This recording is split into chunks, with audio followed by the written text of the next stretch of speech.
তৌফিক দেন। আমার ভাইরা, স্বামী স্ত্রীর জীবন একটা গাড়ির দুইটা চাকা নেয়। কোন একটা চাকাই যদি ঝামেলায় পড়ে তো গাড়িটাই পুরো ঝামেলায় পড়ে। স্বামী স্ত্রীর উভয়ের জীবনটা হলো এমন, উভয়ই যখন সুন্দর মতো চলবে, নিজের হক আদায় করবে, তখন একটা সংসার সুন্দর মতো চলবে। স্বামী যদি স্বামীর হক আদায় করেন, স্ত্রী যদি স্ত্রীর হক আদায় করেন, তখন ওই ঘরটা একটা সুন্দর ঘর হবে, সুন্দর ঘর। উভয়ের হক আদায় না করে সবাই মনে করে আমার হক অমুকে আদায় করে না, স্বামী আমার হক আদায় করে না, স্ত্রী আমার হক আদায় করে না। এটা একটা ভুল ধারণা। আমাদের উচিত আমাদের সকলের, আমাদের বুজুর্গানে দিনের তালিমাতের উপর আমল করা। তো আমি আপনাদেরকে সেইগুলো শুনাই যে সেই হকগুলো কি। এক নম্বরে, স্ত্রীর উপরে স্বামীর কি কি হক আছে। স্ত্রীর উপরে স্বামীর কি কি হক, অর্থাৎ যে সকল হকগুলো স্বামী পান স্ত্রীদের নিকটে, স্ত্রীরা যদি সেই হকগুলো আদায় না করেন তাহলে আল্লাহর কাছে তার জবাবদিহিতা করতে হবে। এক নম্বর, হর আমর মে উসকে ইতাআত করনা বশর্তে কে মাসিয়াত না হো। প্রতিটা ক্ষেত্রে, সকল ক্ষেত্রে স্বামীর কথার অনুসরণ করা, যতক্ষণ পর্যন্ত ওইটা গুনাহের না হবে। স্বামী যে আদেশ দিবেন, স্বামী যে কথা বলবেন, স্বামী যে হুকুম করবেন, সেই হুকুম মানা, যদি সেই হুকুমটা গুনাহের না হয়। হ্যাঁ, গুনাহের হুকুম যদি করে যে তুমি বাজারে যাও, মার্কেটে যাও, বাজার করে নিয়ে এসো, মার্কেট করে নিয়ে এসো, এটা মানা যাবে না। লা তাআতা লি মাখলুকিন ফি মাসিয়াতিল খালিক। আল্লাহর নাফরমানিতে লিপ্ত হয়ে কোনো মানুষের কোনো হুকুম, কোনো কথা মানা যাবে না। কথা বুঝতেছেন আমার ভাই? স্বামী যে কাজগুলোর আদেশ করবেন, হুকুম দিবেন, সেটা মেনে নেওয়া। যদি সেই হুকুম আল্লাহর নাফরমানি না হয়, ওই আমরটা যে আমরই হোক, ওই হুকুমটা যে হুকুমই হোক, ওই কথাটা যে কথাই হোক, ঘরলি বিষয়, সন্তানাদির বিষয়, হ্যাঁ, ঘরলি জীবনে যতগুলো অধ্যায় আসে সেই বিষয়, স্বামী বললেন যে এই কাজটা তুমি কইরো বা এই কাজটা করতে হবে, আর স্ত্রী এটা মানলো না, তাহলে এটা তার গুনাহ হবে, তার নাফরমানি হবে। কিয়ামতের ময়দানে আল্লাহর দরবারে তার জবাবদিহিতা করতে হবে। জায়েজ কোনো কাজের হুকুম করলেন তো সেটা অবশ্যই পালন করতে হবে। কথার কথা স্বামী বলে গেল যে ভাই আজকে তুমি রোস্ট পাকায়ও, বললো, আর সেটার ব্যবস্থাও ঘরের ভিতরে আছে, সবকিছু আছে, কোনো ঝাই ঝামেলাও নাই, স্ত্রী অসুস্থও না, কিন্তু স্বামীর এই কথাটা রাখলো না, এটা অবশ্যই তার জন্য গুনাহ হবে। স্বামী একটা কথা বলছেন, এটা তার জন্য রাখা, যতক্ষণ পর্যন্ত এই কথাটা গুনাহের না হবে, নাফরমানি না হবে। নাম্বার 2, উসকে মকদুর সে জিয়াদা নান ও নফকা তলব না করনা। স্বামীর সাধ্যের বাহিরে তার কাছে খরচাপাতি না চাওয়া। স্বামীর যতটুকু সাধ্যে আছে, সাধ্য মতো তার কাছে খরচাপাতি চাওয়া, নান ও নফকা চাওয়া। স্বামী মালদার যেমন, তার কাছে নান ও নফকা অর্থাৎ খানা পিনা, কাপড় চোপড়, সেই মাপের চাওয়া। স্বামী কামাই 20,000 টাকা, আপনার আবদার যদি এমন হয় যে 30,000 টাকার, তাহলে সেটা কোত্থেকে সে আদায় করবে? তাহলে সে পরেশান হবে, তার হারামের দিকে যেতে হবে, তার বিকল্প কোনো ফিকিরের ভিতরে লিপ্ত হইতে হবে। এটা করা যাবে না। স্বামীর সাধ্যের বাহিরে তার কাছে কোনো খরচাপাতি চাওয়া যাবে না, নান ও নফকা চাওয়া যাবে না। খরচাপাতি মানে খানা পিনা, পোশাক পরিচ্ছদ, থাকা, চলার জন্য যে সমস্ত জিনিসগুলো দরকার পড়ে সেগুলো চাওয়া যাবে না। এখন স্বামী কামাই 20,000 টাকা, আপনি বললেন যে এই মাসে 50,000 টাকা দামের একটা খাট আনতে হবে ঘরে, সে কোত্থেকে আনবে 50,000 টাকা দামের খাট? তার ইনকাম সোর্সই এমন, তো এটা বেশি হয়ে গেল না? তো স্বামী যে রকমের ইনকাম, তার কাছে খরচাটা চাওয়া সেই মতো, যে স্বামীর কামাই কত, তার খরচাগুলো কতগুলো খাতে ব্যয় হয়, আর সেই হিসাবে আমি কতটুকু পাই বা আমার কতটুকু প্রাপ্য, সেটা আমার দেখতে হবে।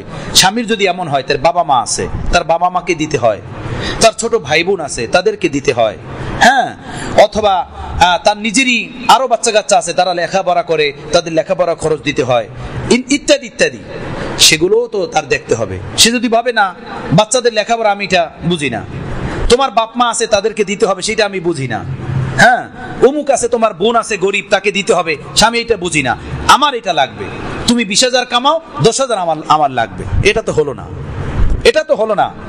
ব্যালেন্স রাখতে হবে। স্বামীর যতটুকু সাধ্যের ভিতরে তার থেকে বেশি স্বামীর কাছে চাওয়া যাবে না। হ্যাঁ, এটাও করা যাবে না, সেটা আসতেছে যে স্বামী সাধ্যের ভিতরে যতটুকু আছে ততটুকু যদি না করে তো এটা স্বামীর জন্য গুনাহ। স্বামী বিবির হক নষ্ট করলো, সেটা বিবির হকের ভিতরে আসবে। नंबर 3, बदू इजाजत शौहर के किसी को घर में आने न देना। স্বামীর পারমিশন ছাড়া স্বামীর ঘরে কাউকে আসতে না দেওয়া, স্বামীর পারমিশন ছাড়া। এমনকি মাহারাম আত্মীয় স্বজনেরও যদি পারমিশন না থাকে, স্বামী যদি বলে যে তুমি আমার ঘরে তোমার বাবা মাকে উঠতে দিবা না, আমার পক্ষ থেকে অনুমতি নাই, তো স্ত্রীর জন্য এটার পারমিশন নাই যে স্বামীর অনুমতি ছাড়া স্বামীর ঘরে সে তার বাবা মাকে উঠতে দিবে। কথা বুঝতেছেন? পরই স্বামী যদি এমনটা বলে যে তুমি তোমার বাবা মাকে বা অমুক আত্মীয়কে, তোমার ভাইকে আমার ঘরে আসতে দিবা না, তখন স্বামীর স্ত্রীর জন্য এটা জরুরি যে সে তার ভাইকে, বাবাকে বা ওই আত্মীয়কে তার ঘরে আসতে সে দিবে না। যদি আসতে দেয় তাহলে সে গুনাহগার হবে, স্বামীর কথার সে অবাধ্য গেল। কথা বুঝতেছেন? স্বামীর অনুমতি ছাড়া স্বামীর ঘরে কাউকে আসতে দিতে পারবে না। নাম্বার 4, বধূ উসকি ইজাজত কে ঘর সে না নিকলনা, স্বামীর অনুমতি ছাড়া ঘর থেকে বের না হওয়া। স্বামীর পারমিশন ছাড়া ঘরের দরজার বাহিরে বের হতে পারবে না, সেটা যেখানে হোক। আমি কোন এক কিতাবে অনেকদিন আগে এই ঘটনা দেখছিলাম, কোন এক সাহাবীর ব্যাপারে, যে সাহাবী চলে গেছে যুদ্ধে, সাহাবী থাকতেন দোতলায় আর ওই সাহাবী শ্বশুর শাশুড়ি এরা থাকতেন নিচতলায়। স্বামী যুদ্ধে যাওয়ার সময় স্ত্রীকে বলে গেছেন যে দেখো ঘর থেকে বের হবা না, এই ঘর থেকে বের হওয়ার তোমার কোনো পারমিশন নাই, ঘর থেকে তুমি যাবা না। স্বামী এই কথা বলে যুদ্ধে চলে গেছেন।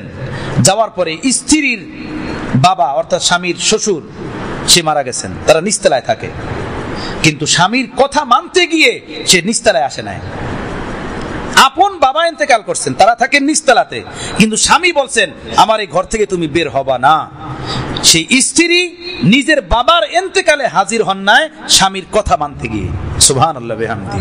হ্যাঁ, স্বামীর ইজাজত ছাড়া ঘর থেকে বের না হওয়া, যদি বের হয় তাহলে সে গুনাহগার হবে। এটা স্বামীর হক, স্বামীর প্রাপ্য। স্বামীর অনুমতি ছাড়া সে ঘর থেকে বের হতে পারবে না। আর এখন তো ডিজিটাল স্বামী, সব বাজারের টাকা দিয়ে সে দোকানে জায়গা। কথা বুঝছেন? বাজারের টাকা দিয়ে অফিসে জায়গা। আবার মনে করে যে আমার স্ত্রীর জন্য কোনো ঝামেলায় না পড়ে। আরে মিয়া, ঝামেলা তো আপনি নিজেই ফেলাইলেন, পড়বে না কেমনে? আপনি নিজেই তো ফেলাইলেন, আপনি নিজেই বাজারের টাকা দিয়ে দিচ্ছেন। 4 নম্বর, স্বামীর অনুমতি ছাড়া স্বামীর ঘর থেকে বের না হওয়া। 5 নম্বর, বধূ উসকি ইজাজত কে কিসি কো কিসি চিজ উসকে মাল সে না দেনা, স্বামীর অনুমতি ছাড়া স্বামীর মাল থেকে কাউকে কোনো কিছু না দেওয়া। এমনকি স্বামীর মাল থেকে কোনো দান সৎকাও করতে পারবে না স্বামীর পারমিশন ছাড়া। বাসা বাড়িতে আমাদের ভিক্ষুক আসে না, এই ভিক্ষুককে যদি চাল ডাল দেওয়া হয় অথবা টাকা পয়সা দেওয়া হয়, যদি স্ত্রী সে নিজেরটা দেন কোনো সমস্যা নাই, তার নিজেরটা সে নিজে দিতেছেন। কিন্তু স্বামীরটা যদি দেন তাহলে পারমিশন নিতে হবে, স্বামীর কাছ থেকে অনুমতি নিতে হবে যে ভিক্ষুক আসে তাদেরকে চাউল দেওয়া যাবে কিনা। চাউল তো স্বামীর, সে বাজার থেকে কিনে আনছে, তারটা বাসার সবাই খায়, বাচ্চারা খায়, মা বাবা খায়, স্ত্রী খায়, অনুমতি নিতে হবে।